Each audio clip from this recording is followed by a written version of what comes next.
Dashcams are a vital addition to any vehicle. Some insurance companies will offer a small discount for installing a dashcam. The footage can be vital in the event of a collision or other road incident. And with dual cam setups, you also get to record what is happening behind or inside your car. It's your preference. When you're looking to buy a dashcam, there are certain things you need to ensure the device provides. Easy installation, good quality videos in as high a resolution as is practical, and an easy way to get the footage off the camera when necessary. I'm Christian Corley, you're watching Make Use Of Reviews, and this is my latest dashcam, the DDPai 4K Dual-Channel Z50 Dashcam. Boasting 4K video, internal storage, front and rear cameras, and a mobile app. This particular model also has GPS built in. I installed it in my car a few weeks ago, and the experience has been interesting to say the least. The DDPai 4K Dual-Channel Z50 ships with all the necessary cables and mounting adhesives, a small plastic lever wiggling the cables into your car's upholstery and interior paneling, and also a 20-foot data and power cable for the rear camera. A U1 class 32GB Kingston micro SD card is also included in the kit. And whilst we were given a hard wiring kit, this wasn't suitable for fitting in my vehicle, so the device has been tested with USB power instead.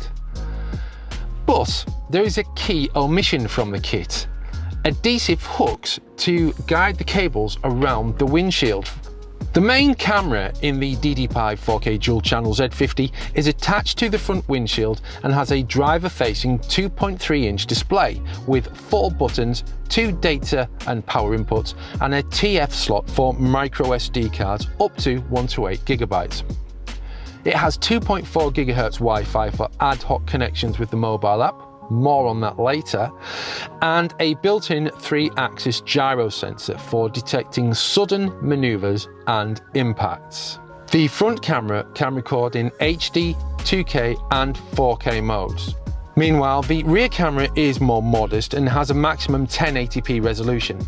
Both cameras are mounted on a rotating axis for precise positioning of the correct angle.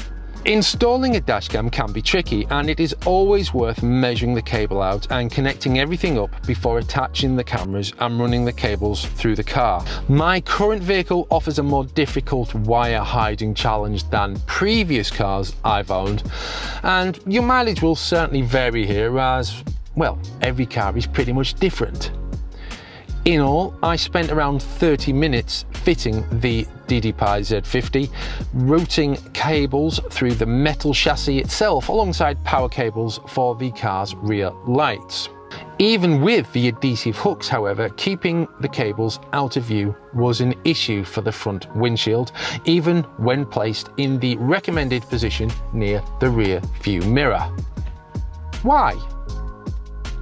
Well, there's something about the front unit of the DDPai 4K Z50 that can only be described as poorly designed. At the top of the camera are 2 ports. One is USB-C for power, while the other is a data and power cable for the rear camera, and this has an L-shaped connector.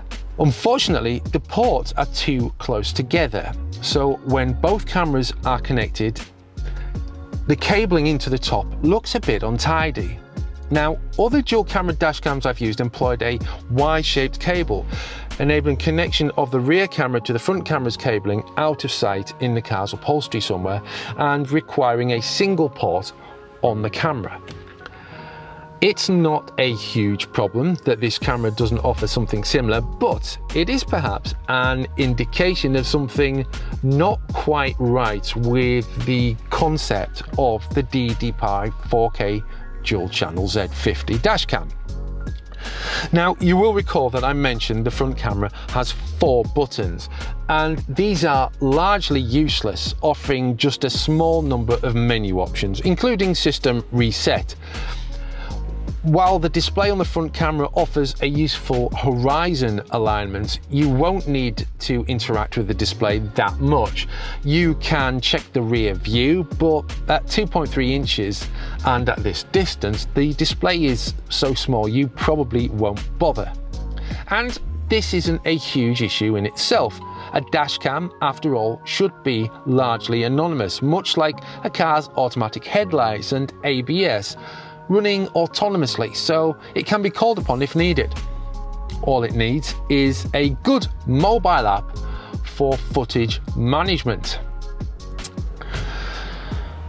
Yeah, about that. Available for Android and iPhone, the DDPai app handles various dashcam models from this manufacturer. I tested the Android app and unfortunately it just isn't up to the job of letting you manage your footage. First, and this may be a UK only issue, but the timestamps don't match the actual time. They're an hour out. Second, and this may be related, but DDPai support didn't seem to want to commit to an answer here other than inviting me to reset the dashcam. The GPS doesn't seem to want to work while reviewing footage. Additionally, there is no indication of an in-house or third-party app that will read the GPS data along with the video and helpfully place your vehicle on a map, something car insurers like as much as driving enthusiasts. Third, and more likely an issue with the app itself, it refuses to use Wi-Fi and mobile internet at the same time, even when this is enabled in developer settings. This is a shame, as the app offers some useful features such as detailed control over the dashcam, or setting resolution, gyro sensitivity, and more. You can also knock the resolution down to 2K if you like, which is useful if you're using a smaller SD card, although curiously, there is no time-lapse option on this dashcam. There is a rich data feature which overlays the speeds of other vehicles. This can be viewed on the recorded footage happily, but getting data off the camera is such a slow process that at times you think it would make more sense to just eject the card and take it over to your computer and drag the video onto your desktop. Now, of course, it's 4K, so it's going to take a while. And besides, you need very long fingernails to eject the micro SD card, which I don't have. Another point about the micro SD card is a plus for this dashcam. Now, I've tested the setup for about a month, so there is little chance of the media corrupting, but the DDPai 4K Dual-Channel Z50's NAND flash and the D2Save emergency storage system are included to help reduce the likelihood of lost footage due to micro SD card failure. It's a useful inclusion, albeit one that is difficult to test. In daily use, the dashcam, wires aside, keeps largely out of the way, recording all footage in 1 minute long files until space runs out, at which point the older files are replaced with newer footage. Now, 32GB isn't much for long distance driving and will only store a couple of days worth of journeys for local travel, and that amount is less if the rear camera is enabled. As such, upgrading to a 64GB or 128GB card is recommended. Well, it would be if I was recommending this dashcam. We'll do the plus points first. The 4K footage is excellent. I first tried a 4K camera back in 2020 and I was convinced that there was a use for that resolution on the road despite my initial doubts. In terms of picture quality, the DDPai 4K Dual-Channel Z50 matches that other dashcam, but sadly, that is where the similarities end. While reasonably straightforward to set up, the cable management is poor and the app is next to useless. Despite conversations with DDPai's representatives, it still isn't clear what the issue is with GPS.